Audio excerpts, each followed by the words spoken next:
My first question would be to you is, I know you're affiliated with Thunderbolts, right? I've done some work for them, and I've done. I've worked with almost everybody in the Thunderbolts, Yeah. Okay. and I would have to say that I got a chance to MC for the 2017 EU conference there for one day, and that was kind of nice. Oh yeah, that would be nice. It'd Got be kind of to nerve wracking. um no, No, not actually, at all. one thing that well, I mean, today it would be. I've had I've had some accidents. I've been injured at work, and it's put my it's played games with my mental health, we'll say. But I'm trying my best to well, just now. I mean, reaching out to you after you wanted to get me on for an entire year Yes. Yes. was one of the things that I finally said. We should just do this.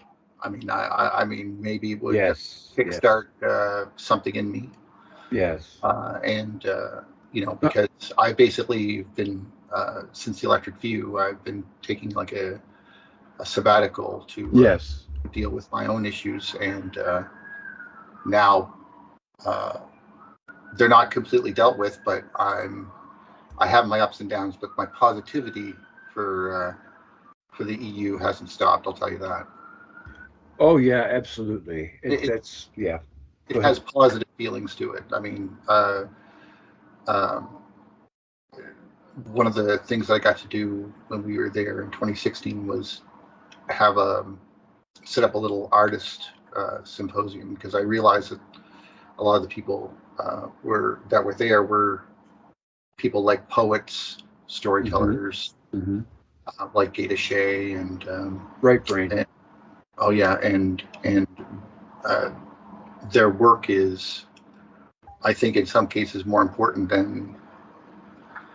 um, it's more important than the actual science itself, in a sense. Hmm. Uh, I mean, look at what Star Trek did for an entire generation. Um, Yeah, no doubt. That's true.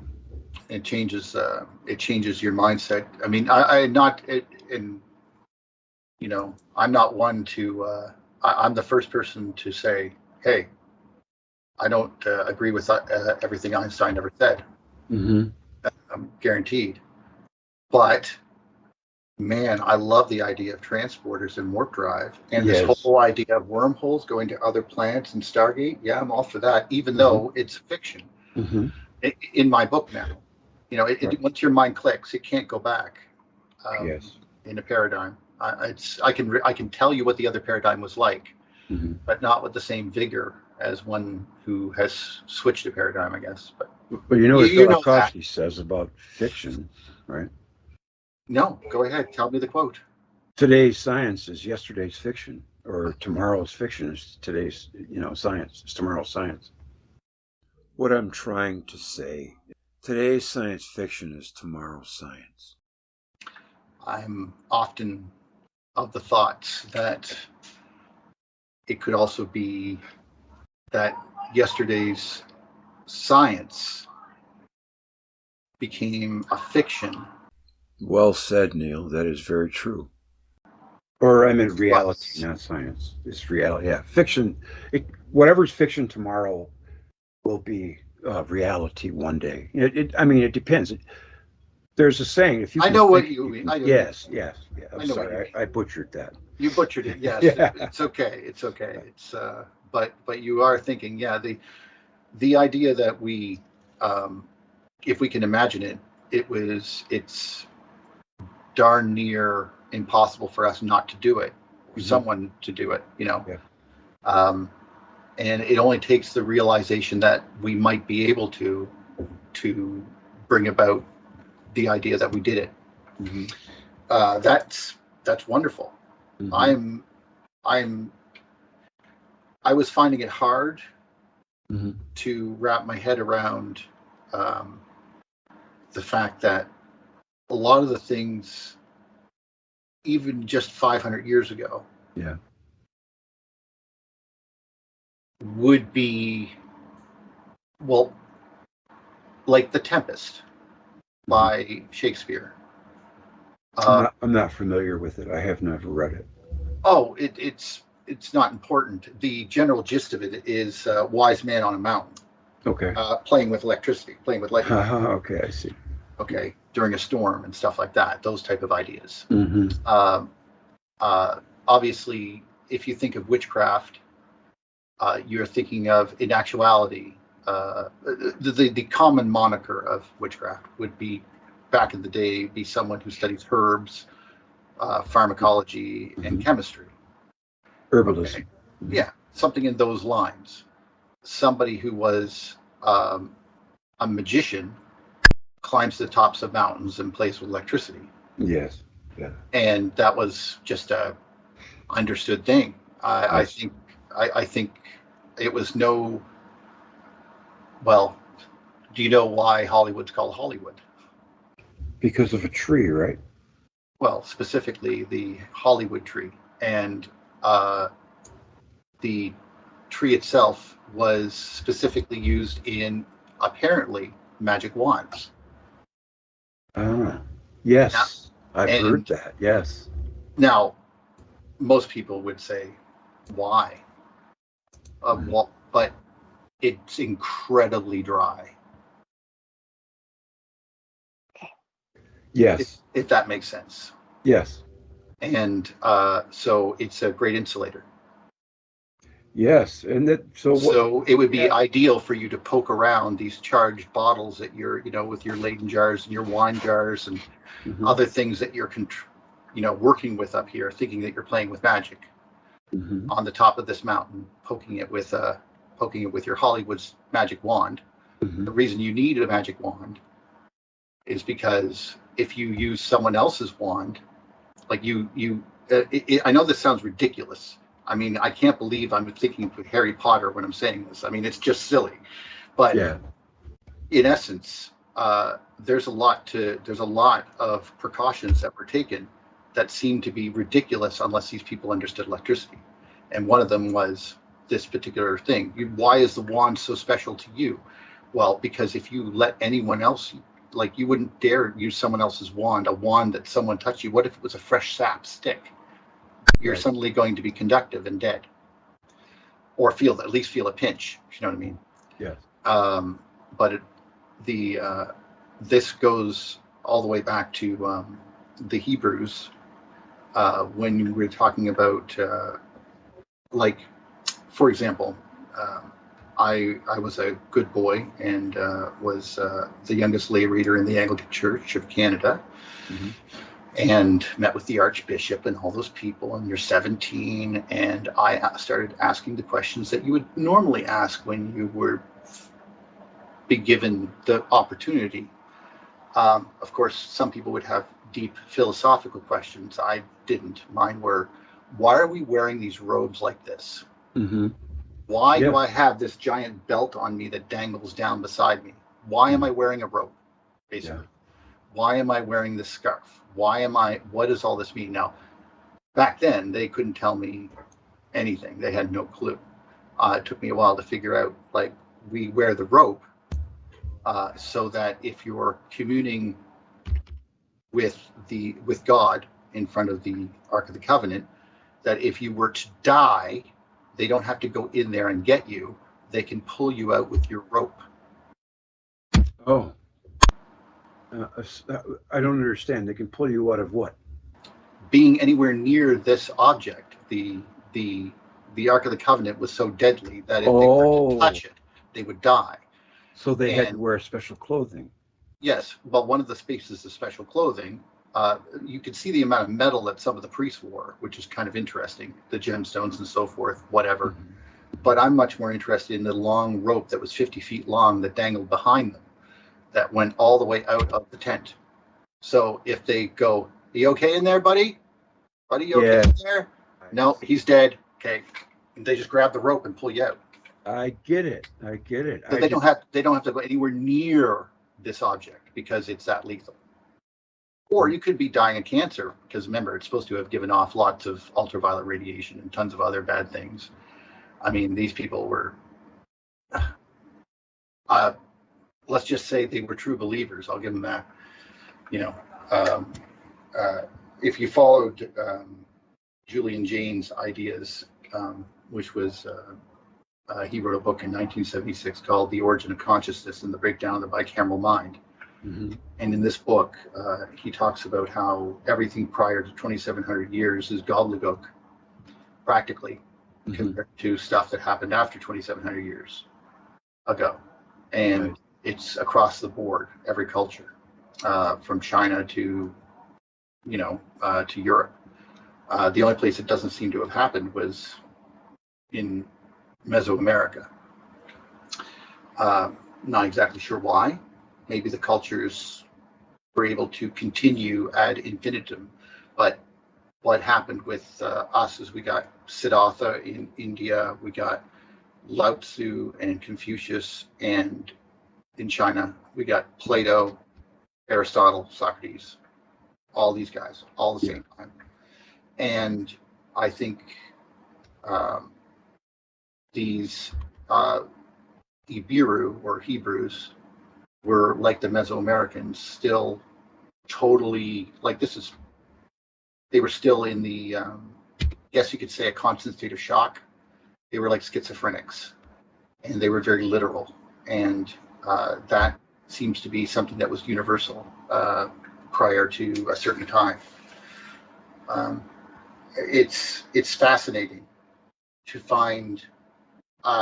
What's more interesting is trying to find evidence of a time prior to that where they weren't so scared and they weren't shocked and they weren't in that worried about the sky falling, Chicken Little and all that, which was obviously a real concern to them. Yes, right. But that's I guess that's where you sort of have to look between the lines. Things make more sense if just in recent history. Remember, the Tempest is not more than 500 years old, and some of those Baghdad batteries are not more than 2,000 years old. People, I'm not saying, as much as I admire Chris Dunn, I'm not sure I buy the Giza power plant theory. However, that being said, there does seem to be some evidence of a culture existing prior to what we consider ancient cultures that might have been existing in a state of general calm. You think it was the Coneheads? I don't know. I don't really. If I told you what I really thought. No, I'm all about it, man. I love fiction. I mean, I love, dreams lead to theories. Oh no, this is a good theory. This is someone else's theory, but when I heard it, I'm all ears. It's I can't exactly tell you the doctor's name at the moment, and I'm not going to say that I endorse this theory 100% or anything like that. Right. But it does have some severe merits to it because it answers one of the questions, which is with regards to Darwinism. We understand survival of the fittest. Yes. We're not idiots. You can understand that if something survives and can breed, that will be the one that passes on its genes. Okay, we got that. But the overall understanding of speciation, like every time there was a mass extinction event, every, 13 million years or 26 million years or something like that, the planet would almost get wiped out, and then we would have a mass speciation event. And I think it's very similar to why cultures, when things are good, you will kill off the weird things that are born. Yes. But when things are bad, you won't. You'll let them live and this interbreeding, trying to find mates, a dog will hump anything. Yeah. I'm not saying that dogs are the reason that everything exists or some crazy thing like that. I have a But real hard time believing that humans and Neanderthals made it. I just don't.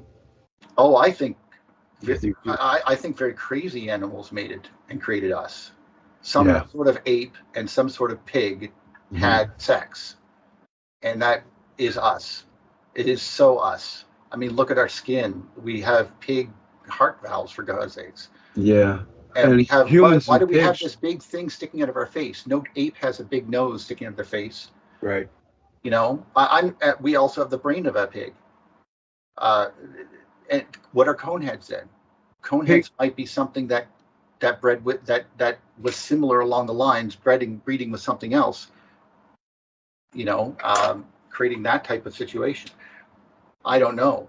You know, I on Saturn Death Cult, I've read only pigs and humans are the only two creatures on Earth that have to take vitamin C from the outside. They can't create their own. We're also some of the few animals that create scar tissue. What was that?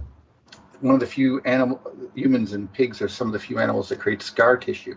Yes, and we have Most pig animals, pelts. when they So, die, they don't heal. Like predators can heal hmm. sometimes, Hmm. but watching like a horse gets injured, it's dead. Yes, You know, they don't heal. There's no reason for them to have a healing mechanism I didn't know that. because they're dead. Because Hmm. in the wild, they would be dead. You know, and Yes, we don't breed them for robust repairs of their kneecaps. You know, we just yeah, make larger horses. yes, You know, yeah, and here comes some Clydesdales, break those legs. You know, yeah, yeah. I get you, definitely. That's interesting because there's the whole thing of domestication. That had to come from somewhere. I always get this picture in my mind. Like, yeah, you see that big bull over there? I want you to go domesticate it. yes, Good luck.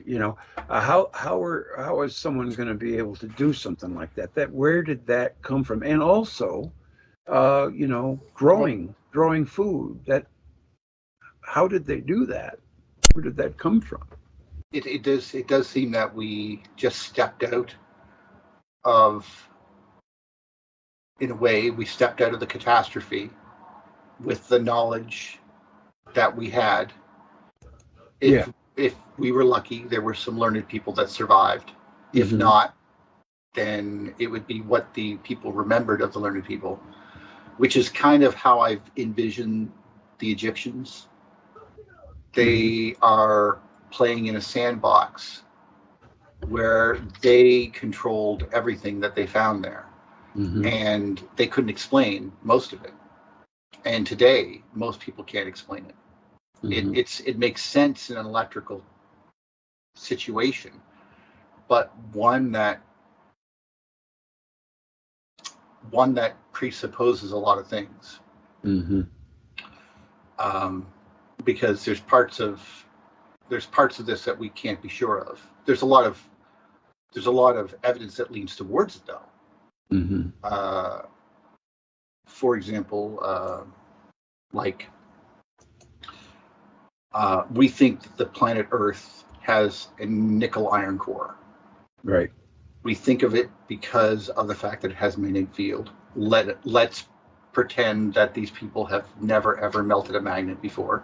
If they did, they would realize, because you destroy all the magnetic field if you melt a magnet.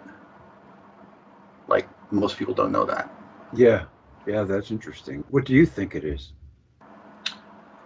Well, before I get into that, I was just going to say that we assumed that weight based on our orbit around the sun, Okay. and then we sort of did the calculation for what the sun must be made of using density. And our density calculation said the sun is so light it's made of hydrogen, Hmm. and the gas giants are so light they're made of gas. But we have pictures of them from the other side, and we can clearly see that they are solid bodies. The sun is not hydrogen; it ripples when you hit it. Yeah. Like when there are things like splash down back down it, it's like it responds mostly in the iron band. It could be generally a sea of molten iron.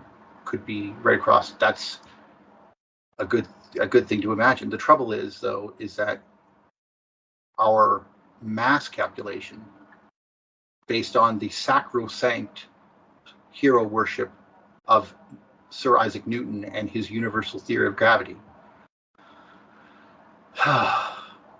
See, that's the problem. They put universal in front of it, and they never look back.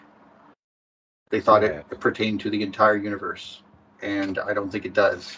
No. But anyway, the body itself, the sun, I think, is highly charged, and that makes it appear lighter than it is. Same with these gas giants. They appear lighter than they are. We are small. We appear heavier than we actually are. We're less charged. And one of the things that might be then is that we don't need to have a solid core at all.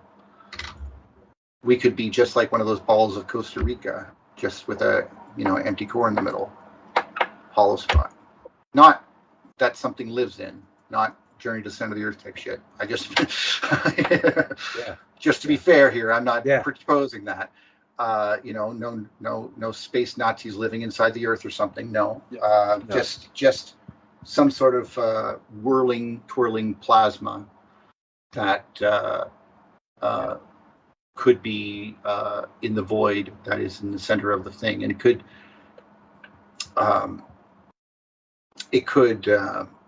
I mean, the more we look at the planet, the more we realize it's not as uniform in these layers that as we suppose it is. Mm-hmm. We get, those layers, to be fair, were made up using seismographs based on what they could figure out. They basically use earthquakes to figure out what the planet, how dense the planet is. Mm-hmm. And I think that they are looking at those relatively wrong. And the changing of the Earth, something happened, I think, in the past that literally, when Saturn went away, perhaps, which would be my guess, we left its influence, and suddenly we were in the solar influence, and as such, all the material on the planet and the gravity reverted to a new level. Basically, I could picture how less dangerous it would be if gravity was only like half or 1/3 of what it is, or that metals were stronger, or that life just continued until there was no such thing as death until Kronos left, apparently. And I don't mean you can get killed. You could be eaten by a lion or whatever. You could fall off of a giant cliff and die, sure. But you don't get wrinkly and die. You just don't stop working. That's interesting. That would be awesome if that was the case today. Well. When you were talking about humans, I just forgot something I wanted to say. That we heal, but the experts at healing are insects. Those darn things can grow new bodies. What's up with that? Well, right? There's no. If our sister planet was Mars and it was in the same situation that the Earth was in, and only by virtue of our location did we not become the center point of charge, but Mars did. That ripped its surface clean off. God knows what creatures were on that planet and managed to survive on this planet. Yeah. And I only mean that because there's nothing. It would be not impossible for me to imagine material coming off of like with bugs on it, like from Mars, or octopi from Europa or something, when these things were flying about. Now, there's a part of me that would love to be alive when they finally get to Titan or something. They land on Titan and find a human skeleton. You know what I mean? It's like, how'd that get there? Mhm. Well, I have an idea. It got blasted off of the Earth. Yeah. The trouble is that most of the stuff, if you've ever studied or ever looked at Dave Brown's work when he's electrifying things, is that as soon as something gets put into the middle of a discharge, Mhm. it is just blown to dust very quickly. I think that explains why when I was out in 2017 doing an arc blast geology tour uh, with, um, I'll just say the boys, uh, you know, um, Andy, Robert, and other Andy, and uh, just all the guys from the Thunderbolts and stuff like that. And we went to these places and we found the like picked up something and I said, "What's this?" And he goes, "That's a dinosaur bone." I was like, "How can you tell that?" And well, the end result is that he took it back and he polished it and he showed that it was a dinosaur bone, but uh, that's how they come. That's how most dinosaurs come. They're literally pieces of dinosaurs bones spread all over the area, miles deep. And you're Yes. like, how can you possibly believe then that, I mean, they were basically, it makes a lot of sense. If you ever seen a tree hit by lightning, Yes. the sap explodes at like a shard of bullets, everywhere. Hmm. Well, if it would be the same thing if, say, the land was lifted away and there was an elephant on that land, the elephant would just be blown to pieces and Yes. there'd be nothing left except for bits and dust, and everything would be solidified rock. Yes, like fossilized. Yeah, Hmm. that's my thoughts on. That makes Uh, sense. yeah, oh yeah. That's probably why we find skeletons and not very rarely do we find the full dinosaur like we did there in Alberta. They found one of those armadillo kind of ones, as big as a Buick, but Ah. but he had the full shell and he was preserved on the inside as well. And they're like, how'd that happen? It looked like he was basically, because he was in northern Canada, or not northern, I'd say mid latitudes. Um, he was just dumped on. Like he wasn't under slates of rock. He was on the bedrock when it happened. And then all this dirt and oil fell on top of him, like hundreds of feet of it. And that became the tar sands. And he was at the bottom of the tar sands and they dug him up. They Was were it a like, whole body? yeah, the whole thing. Ah, okay. And that was found. When was that found? 2013 or something. The big armored dinosaur as big as a Buick. And it's, you can see it looks crushed. And that's part of my, like when we were on that tour, actually the tour before that, I was lucky enough to go and see the actual rocks themselves, and we saw a layer of rock that was all white and it had little hard nodules in it, and then these nodules were of the material of the layer above. Yeah. And it didn't, I mean, the only way this could have happened was this white stuff was building up, this sandstone was building up, and then a few of these balls came and fell into the sandstone, and then the red sandstone fell into white sandstone, and then after that it was just red sandstone. See, because electricity sorts, and this is where we get these layers.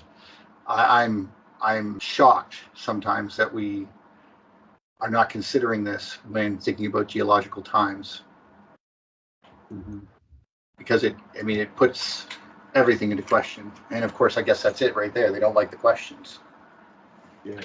Yes, I see that the dinosaur. You're right. It is. He's got like armor on him. Yes, Yeah, I'm looking at it right big, now. big boy too, big boy, Hmm. Yeah. It and looks in looks like good his skin condition. is intact. Yes, that's what Yes, I'm saying. it didn't get blown apart. No. See, like in the American Southwest, the dinosaurs had to survive getting blown apart, Hmm. by the electric forces that were stripping and reshaping the land. Yes. But this one just had a heap of hot rock drop on top of them. Yeah, or buried. Yeah. hot dirt. Sorry, I should say hot dirt and oil. Yes, it's like Not that tar pit in California where they're pulling out all these bones and they're still not done. exactly. It's Yeah, crazy. I know. And I I mean, the moment I heard that they found T Rex blood, Mm-hmm. I I questioned everything about 65 million years ago. And the guy was fired. It dated 4,000 years. Actually, I did not know that. Yes. Yeah. I. I don't. I honestly don't think that 4,000 years was an accurate assessment, but um, since it was hit by electricity, I don't know. That's one of the things. Well, for a blood cell to still live, it can't be too old. No, I'm with you there. But what I meant is one of the situations that happens when you're trying to, like, if you want to change the decay rate of something, you just strip the ions off of it, and the decay rate just goes through the roof. Like, or sorry, you strip the electrons off of the ions. You basically put it in a high grade electric field, and you will just start running that clock. And that clock is supposed to be universal, right? Like, it's supposed to be what we measure all time by, these cesium atoms and everything like that. This makes me question everything that they've done with these atomic clocks. Like, well, we put the atomic clock in space and we flew it around the planet Earth, and we kept one in Washington, D.C., and we noticed there is a discrepancy between the two. Well, of course, there's a discrepancy in the two. There's a difference in the electric field between ground level and space. Of course, you're going to have a different count. You know what I mean? And the count should be relative to how far you go away from the planet, depending until you hit certain points, boundary layers and so forth, double layers and such. Um,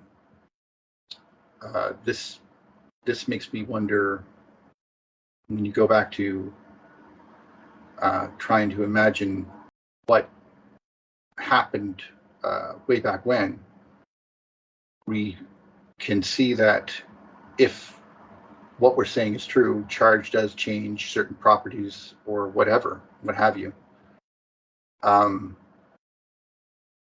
Well, then we can understand that, say, for example, the bull sarcophaguses at sarcophagi at Saqqara were just abandoned and never touched again. The work at Baalbek, the work at Aswan for that giant statue, or that giant, I want to say stele. What's it called? Yeah, stele. Yeah, that's like a relief. Yeah, it's just a Mhm. large.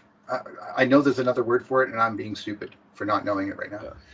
Yeah, I know what you mean. I can't think of it But right anyway, now. it's in the Aswan quarry, and it has those scoop marks in it, I think.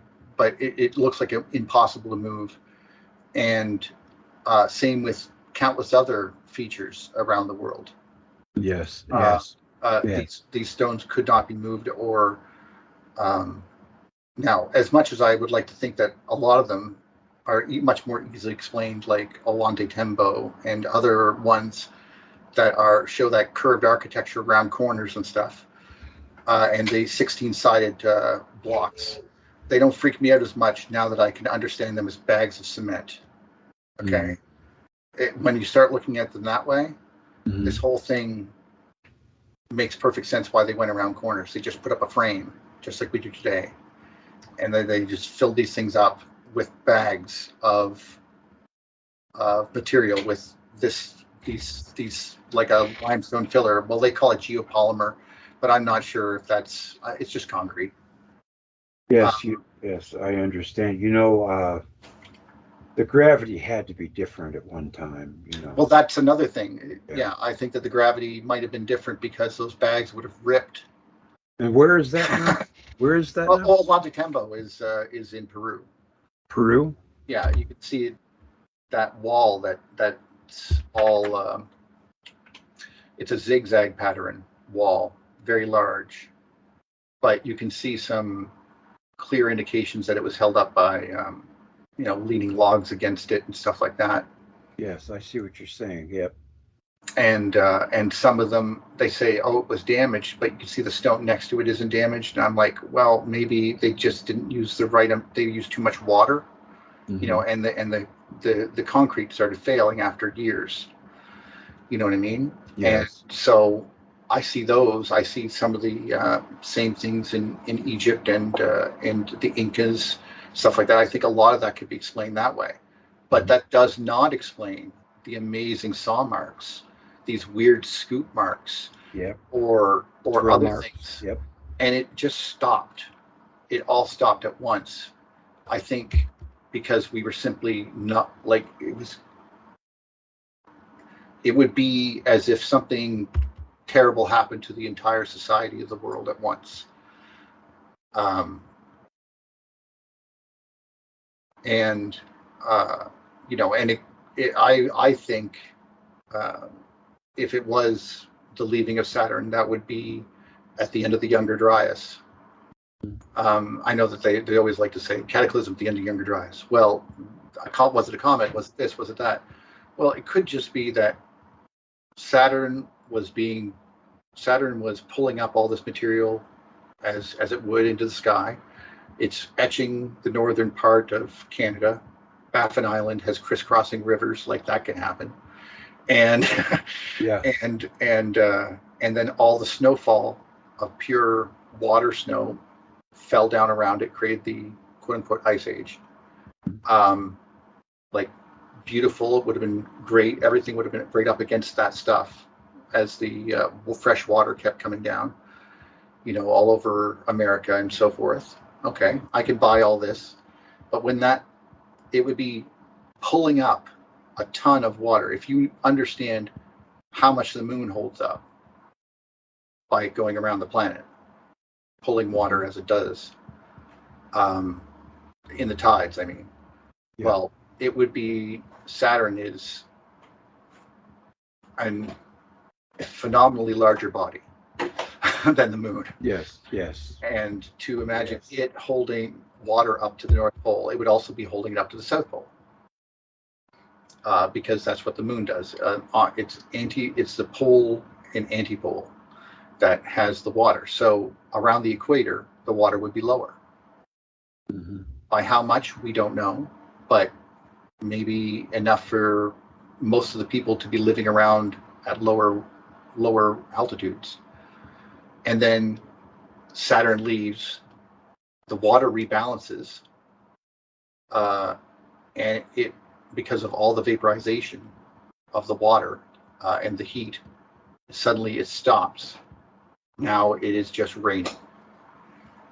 Yeah, I can totally see this, and I can totally see that as being the end of all ends, like with regards to a civilization, because unless you happen to be one of those people who lived on a mountain, you're going to have a very bad time. Yes. Yep. And we see evidence of these massive, it appears in some cases to be massive waves that just wash over things. Not that we don't see evidence of cataclysmic burning as well. On like Egyptian temples, for example, you can see massive amounts of melted stone, even. Like, how much heat does it take to melt a stone? And if you saw Andy's work on shockwaves, I have not. I'll have to look for that.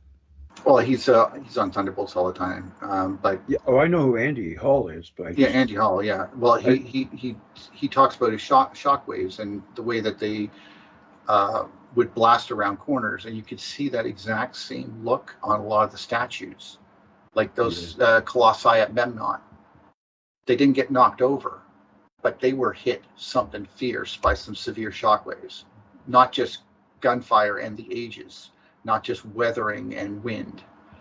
Something pounded on those pretty hard. Yes, I see them. Yeah. And when you see that and some of the ruins at Tanis, you're like stones completely changed in color. And melted. Some of the statues are even melted right on the side. Mm-hmm. You begin to question, like, how bad was this devastation? Like, see, the thing is that this all had to happen after the flood.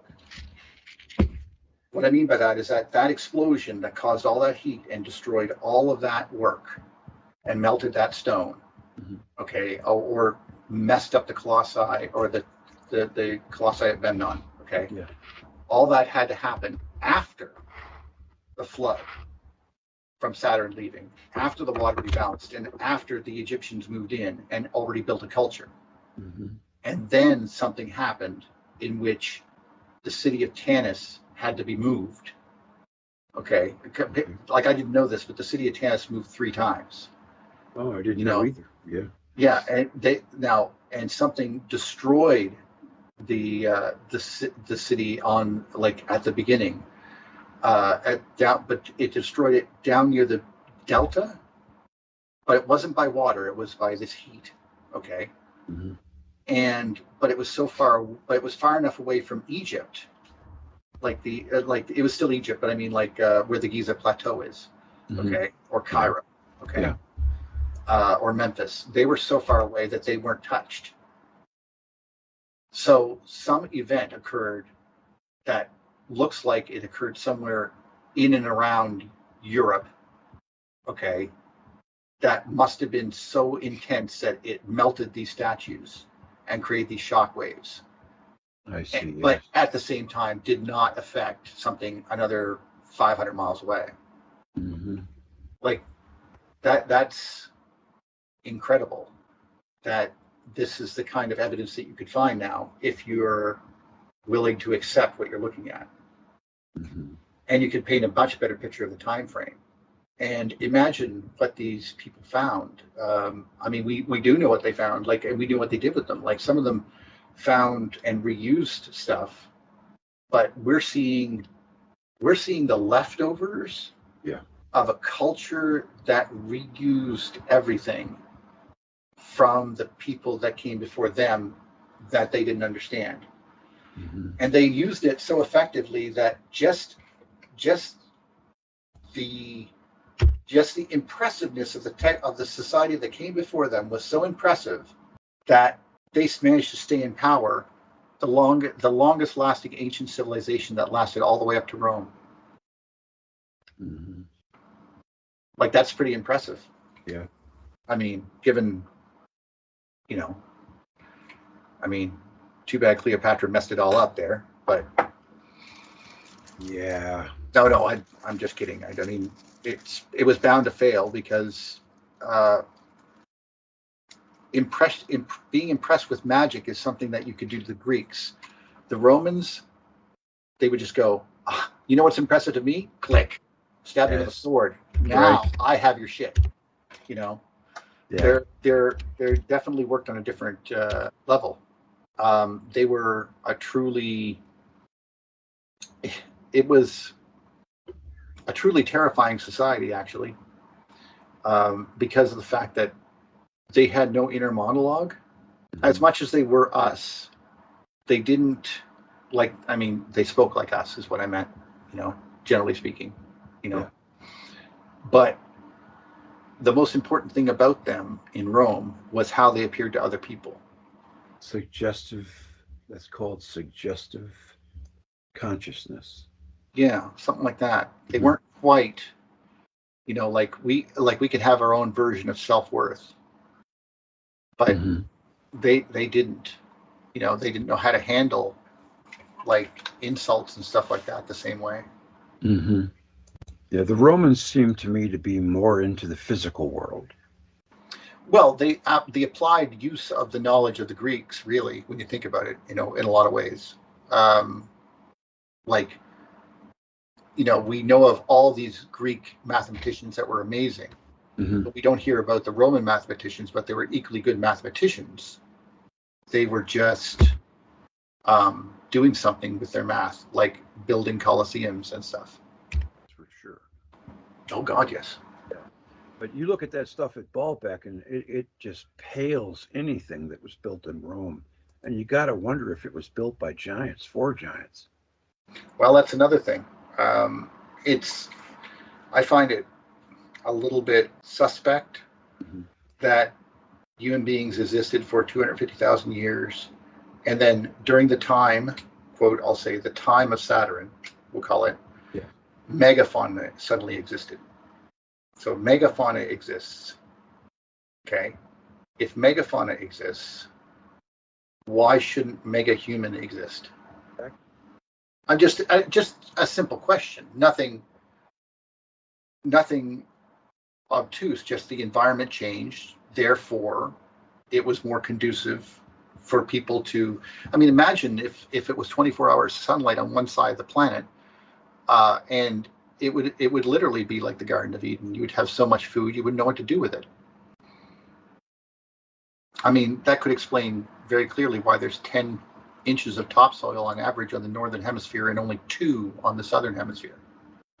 Yes, that would. Yeah. And also, you've got coral in Spitsbergen, Mm. uh, Arctic in the Arctic and Antarctic. There are places where trees were growing underneath now, the ice. But Oh yes, for at sure. one time, the entire planet seems to have been tropical. I think it was the northern hemisphere that was more tropical. You do?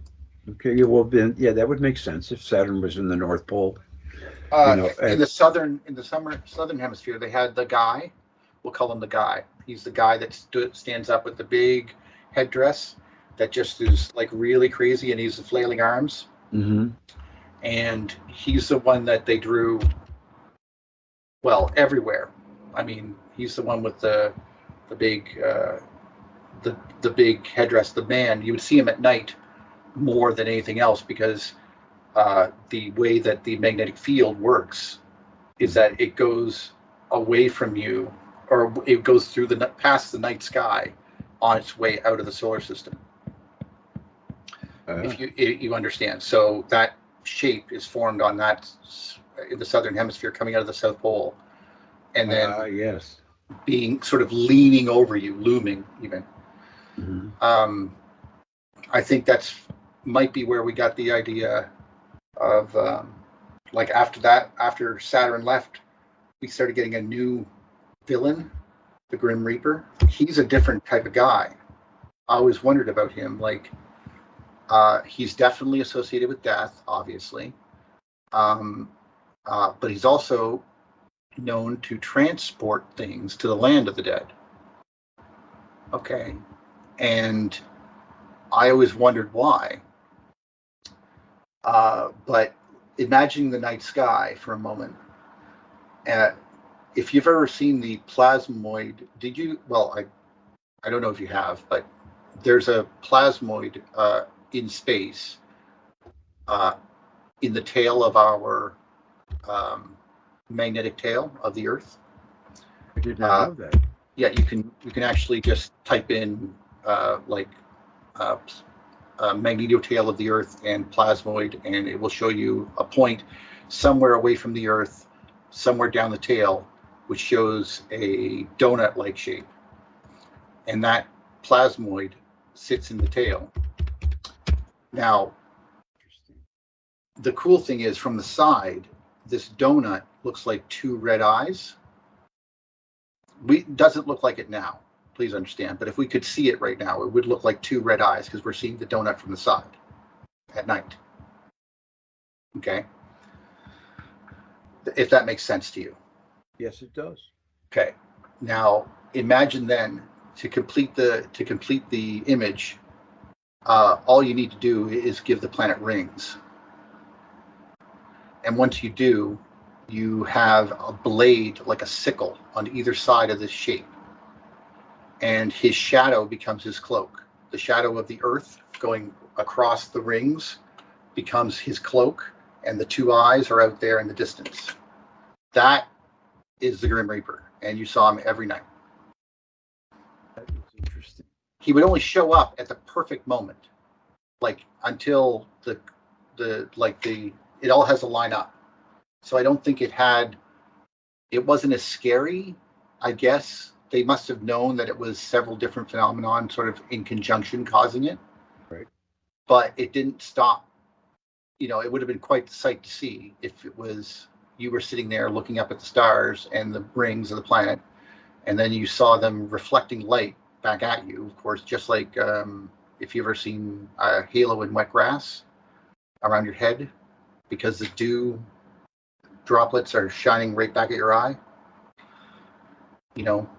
Anyway, stuff like that. It's just a refraction trick.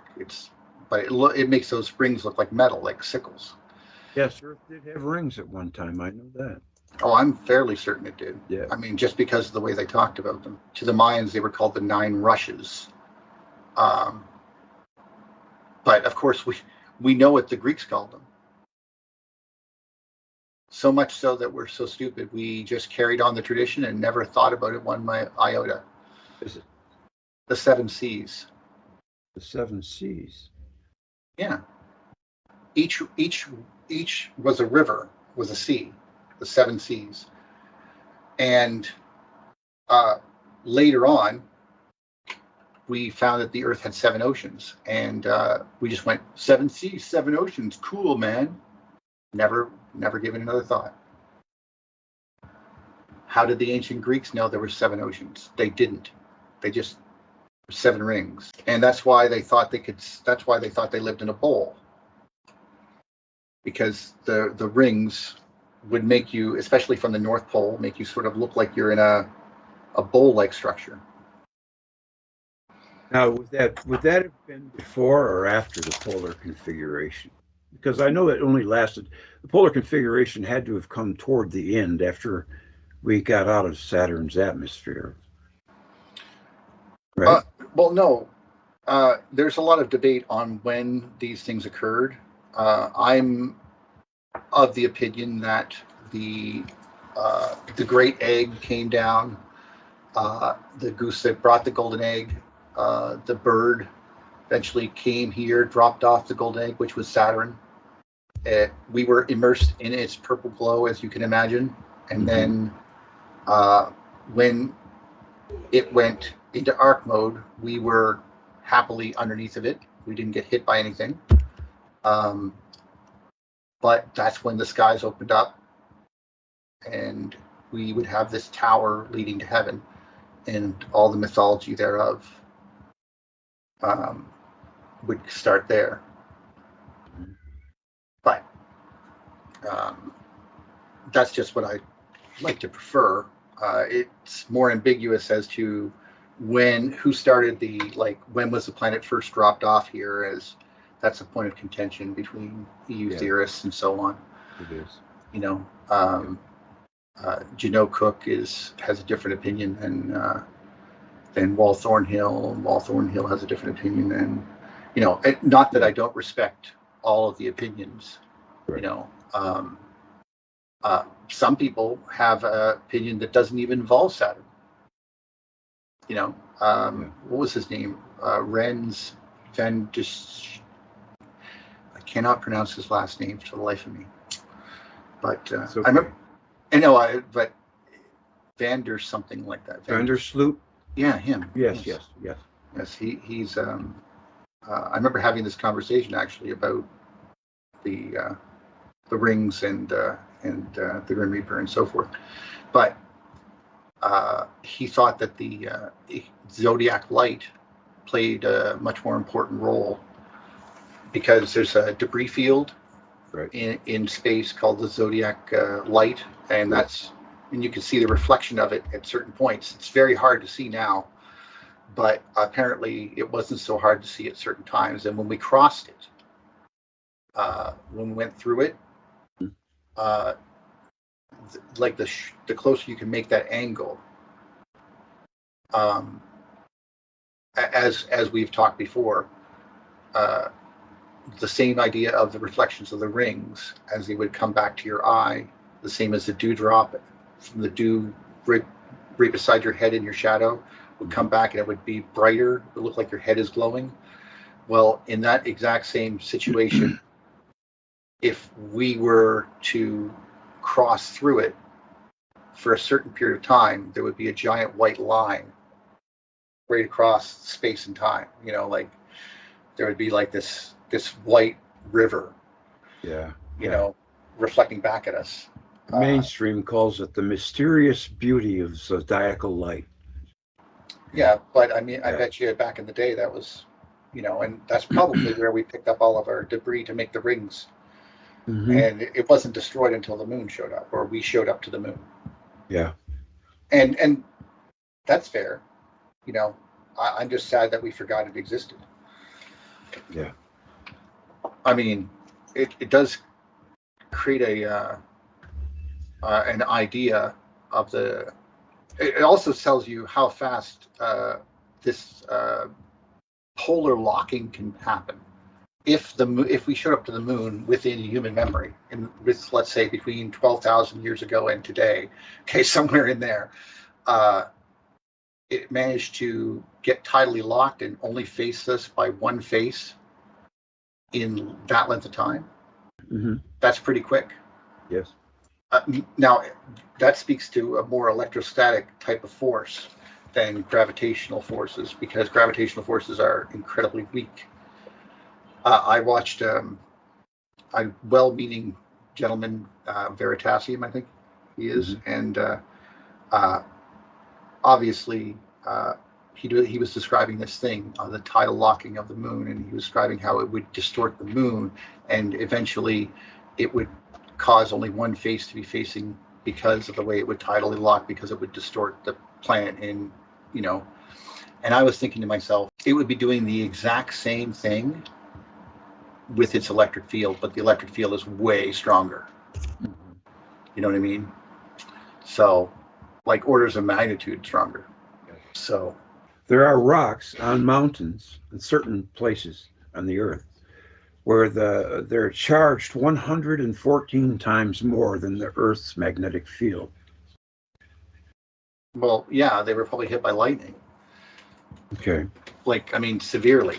I would have thought it would have been because there was a bigger body closer to the Earth, making them that way. But that's a good point, lightning. Well, it would obviously be a large lightning bolt. Yes, a thunderbolt. Well, maybe something intermediate. Something that a culture would strive to, that would be living in those times.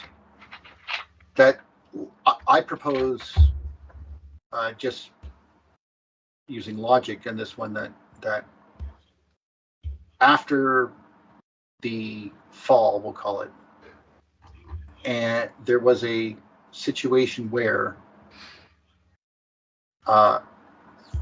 thunderstorms were deadly. Mm-hmm. Yes. I think, imagine a thunderstorm like 100 times worse than we get them today. That might have something to do with all these dolmens and other structures that we see from here to Tibet, literally, from like all the way from where we are now in North America, all the way over to Siberia. There are these dolmen-like structures that are basically 3 or 4 sides or rocks with one large rock on top. Some of them look like they were designed to be a Faraday cage. Others look like they were just designed to attract hits. You know what I mean? I see. Yeah. They were I always wondered about those things. They were high up. They're always high up on the bedrock. Mm-hmm. Now, some of them were covered over, and people buried people in them. Okay. Yes. Okay, and they would then therefore attribute this to the culture that was buried there. But even though they find out that many generations were buried there, well, and then they say maybe the place was sacred before. Well, duh, it was a place where you were saved from getting struck by lightning from the gods. Yes.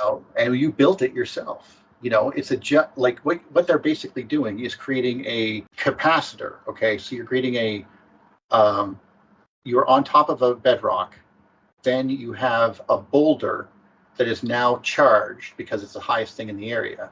And now you're creating in essence, you're creating a stream of ions going upwards, saying, please hit me. You're basically attracting lightning to this spot by making a impromptu capacitor. So would that be that? So in other words, they're not under it being protected; they're somewhere else, and that's attracting the lightning. Yes. I get it. Okay. Now that doesn't seem So to. it's like a lightning rod. Yes.